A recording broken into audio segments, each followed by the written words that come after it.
여러분 안녕하십니까? 헬로티비 뉴스입니다. 서울시가 내년도 예산안을 48조 원대로 편성했습니다. 지난해보다 2조 3천억 원이 늘었으며 역대 최대 규모인데요.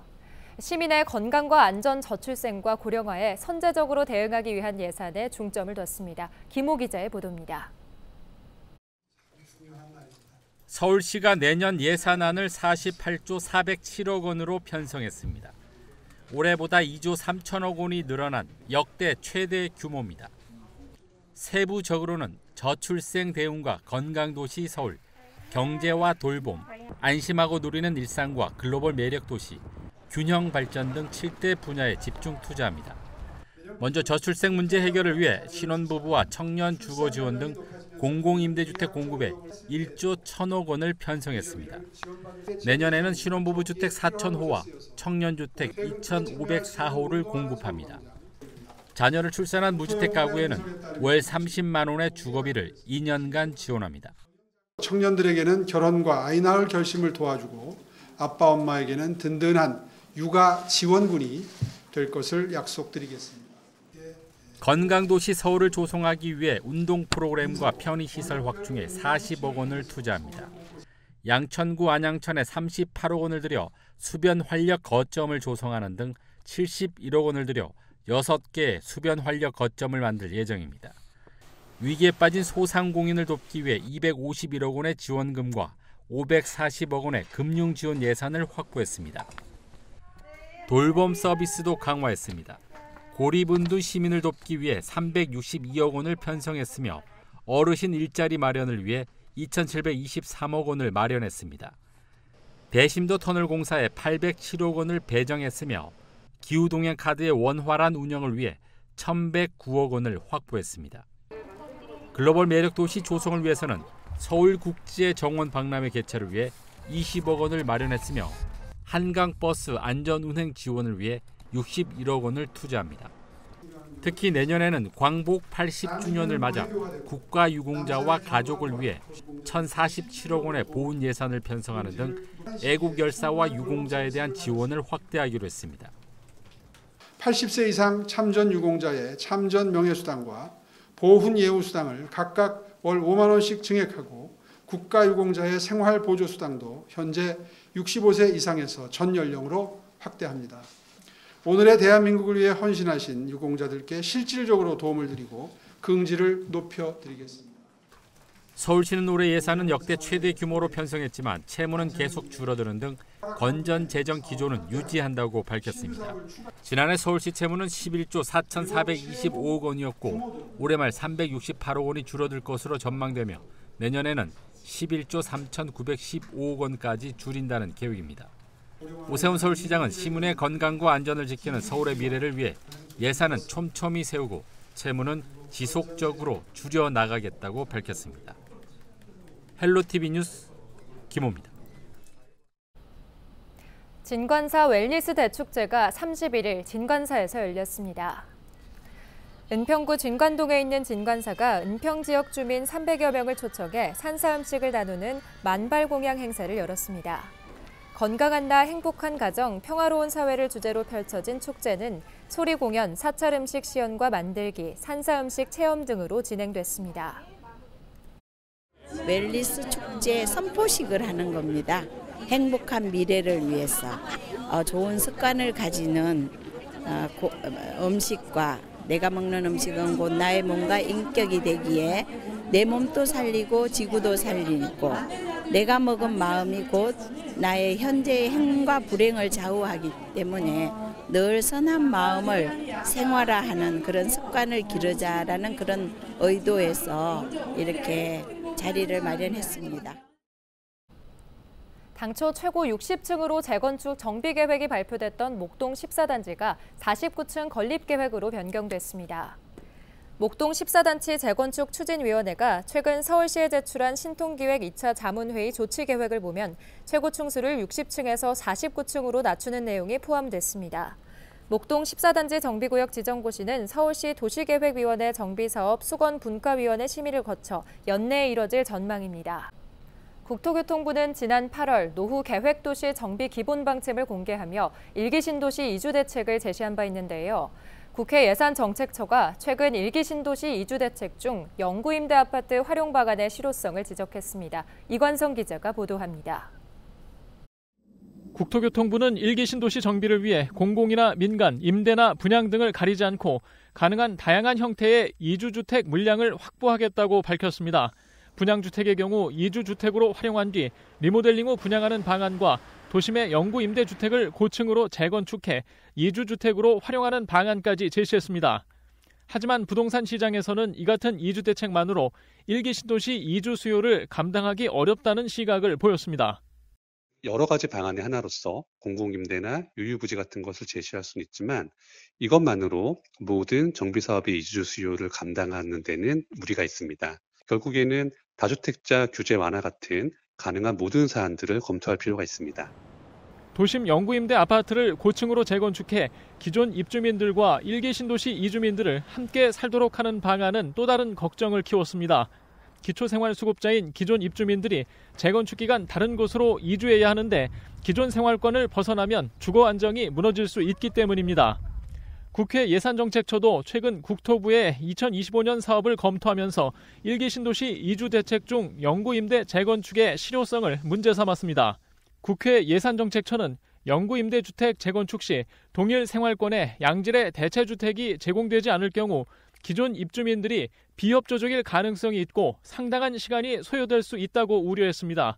또 1기 신도시 정비를 위해 영구임대 재건축이 우선적으로 이뤄져야 하는데 선도지구 선정 단계에서도 영구임대 재건축과 관련해 아직 어떤 계획도 수립하고 있지 않아 실효성이 있는 이주 대책인지 불분명하다고 덧붙였습니다. 국회 예산정책처는 영구임대 주택 재건축이 1기 신도시 정비의 이주 대책으로 적합한 수단인지 국토부에 다시 묻고 있습니다. 헬로티비 뉴스 이관서입니다. 여름은 끝났지만 폭염으로 인한 피해가 농촌과 어촌 등 전국 곳곳에서 여전히 지속되고 있습니다. 특히 충남 지역 최대 사과 주산지인 예산에서 큰 피해가 발생했는데요. 폭염과 폭우 등으로 작황이 좋지 않아 매해 열리던 축제까지 취소됐습니다. 정우석 기자의 보도입니다. 예산의 한 사과 농가. 축구장 약 2개 면적에서 사과를 재배하고 있습니다. 하지만 사과 대부분이 땅에 떨어져 있습니다. 자세히 보면 사과가 갈라져 있고 일부는 썩은 것처럼 보입니다. 열과 현상이 발생한 겁니다. 열과는 고온으로 약해진 사과에 물이 들어가 팽창해 사과가 쪼개지는 현상입니다. 제가 농사를 한 5, 6년 졌는데 이런 피해는 처음 있었어요. 지금 기후가 이렇게 기후 변화가 심하다 보니까 사과도 적응을 못 하나 봐요. 이렇게 해서 피해를 주고. 이런 사과는 금방 썩는 데다 단맛도 떨어져 상품성을 잃게 됩니다. 해당 농가의 경우 재배하는 사과의 약 65%에서 열과 현상이 나타났습니다. 올 여름 폭염 일수가 평년보다 2.7배 많았고 많은 비가 내리면서 열과 현상이 발생했기 때문입니다. 이제 수확을 하려고 보니까 사과가 열과가 되기 시작하고 또 낙과되고 먹어보면 퍽퍽하고 이렇게 돼서 야 이게 피해가 굉장히 심각하구나 하는 걸 느꼈고. 열과 현상에 따른 피해는 예산 전역에서 발생했습니다. 농민들은 예산 지역 전체 사과 농가의 약 30%에서 열과 현상이 발생했다고 말합니다. 상황이 이렇다 보니 올해로 21번째를 맞은 예산 황토사과 축제도 개막을 5일 앞두고 취소됐습니다. 하지만 피해 보상을 받을 수 없는 상황입니다. 재해보험에 가입하더라도 폭염에 따른 보상에 대한 내용이 없기 때문입니다.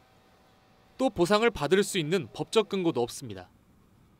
농민들은 매해 폭염에 따른 피해가 커질 것으로 예상되는 만큼 보험 보장 내용과 법 개정 등을 요구하고 있습니다. 보험을 담당하시는 분들이나 아니면 정책을 위반하는 분들께서 우리 농사꾼들이 농사를 어렵지 않게 지을 수 있게끔 그 근심 걱정을 해결해 주신다면. 충남농업기술원은 폭염 피해 예방을 위해 더위에 강하고 지역에 알맞은 종자 개발을 추진할 계획입니다. 또 재배 적지를 온도가 낮은 곳으로 옮기는 등 고온에 적합한 새로운 재배법 등을 연구하고 있습니다. 기술원은 차광막 설치와 수시로 물을 뿌리는 방법도 기후변화에 따른 폭염을 막는 데는 한계가 있다고 말합니다. 앞으로 미래 세대에 물려줄 기후변화가 더 심각해진다든지 온도가 더 높아질 수 있는 그런 가능성에 대한 대책을 같이 공유하는 의식의 공유가 훨씬 더 중요하다고 생각합니다. 농작물의 폭염 피해가 커지고 있는 가운데 정부 차원의 근본적인 대책 마련이 시급한 상황입니다. 헬로티비 뉴스 정호성입니다.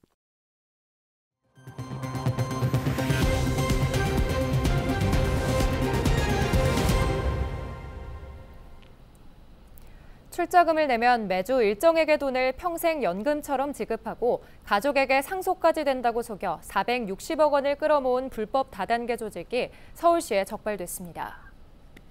서울시 민생사법경찰국은 불법 다단계 영업 방식으로 460억 원대 출자금을 모은 일당 3명을 적발했다고 밝혔습니다.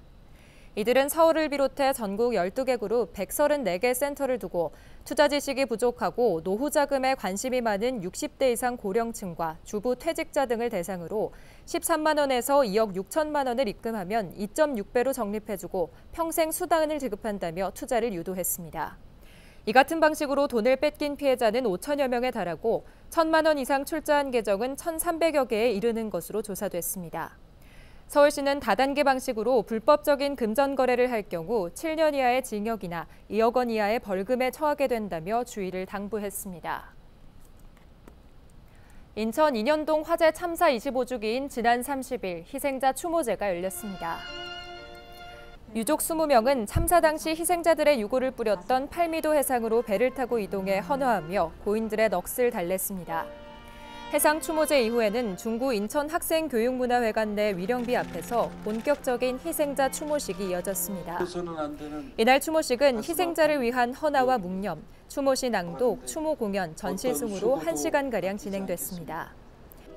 인천 인현동 화재 참사는 1999년 10월 30일 불법 영업 중이던 중구 인현동 상가 건물에서 발생했습니다. 당시 화재로 학생 52명을 포함해 57명이 숨지고 80여 명이 다쳤습니다. 인천시 교육청 신청사 건립 사업이 본격화될 전망입니다. 시교육청은 신청사 건립 사업이 중앙투자심사를 통과했다고 밝혔습니다.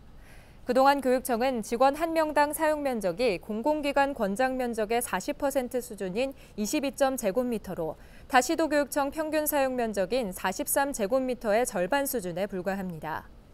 또 조직과 정원 증가로 사무공간이 부족해 3개 과가 외부 사무실을 임대하는 등 직원들의 근무 환경이 열악한 상태입니다. 이에 교육청은 본관과 신관을 철거하고 연면적 26,272제곱미터로 신청사를 개축해 총 32,336제곱미터 규모의 청사를 재구축할 계획입니다. 이는 현 청사의 약 2배 규모입니다. 신청사는 1,127억 원이 투입되며 지하 2층, 지상 9층 규모로 건립됩니다. 내년도 기본 설계와 실시 설계를 거쳐 오는 2027년 착공에 들어가 2029년 7월 준공될 예정입니다. 민선 8기 인천시 시정혁신단 2기가 출범했습니다. 인천은 시청 공감회의실에서 시정혁신당 2기 출범식을 열고 위원 21명에게 위촉장을 수여했다고 밝혔습니다. 시정혁신단은 외부 위촉직 위원 13명과 당연직 위원 8명 등 21명이 2기 시정혁신단으로 참여합니다. 단장에는 김송원 인천경실련 사무청장이, 부단장은 이학규 시평가 담당관과 이한구 전 인천시의원이 맡기로 했습니다. 이번에 출범한 시정혁신단 2기는 시정혁신 기본 방향을 설정하고 정책 이행 상황을 점검 평가하는 등 자문 역할을 수행할 예정입니다.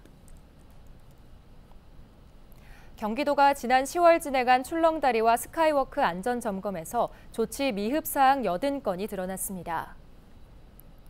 이번 점검은 도내 12개 지자체와 출렁다리 29곳과 스카이워크 3곳에 대해 실시됐는데요. 점검 결과 와이어로프 체결 상태가 불량하거나 인명 구조 장비가 설치되지 않은 경우 등이 주로 지적됐습니다. 경기도는 지적 사항을 시군에 통보하고 안전 조치를 하도록 할 방침입니다. 오늘 준비한 소식은 여기까지입니다. 시청해주신 여러분 고맙습니다.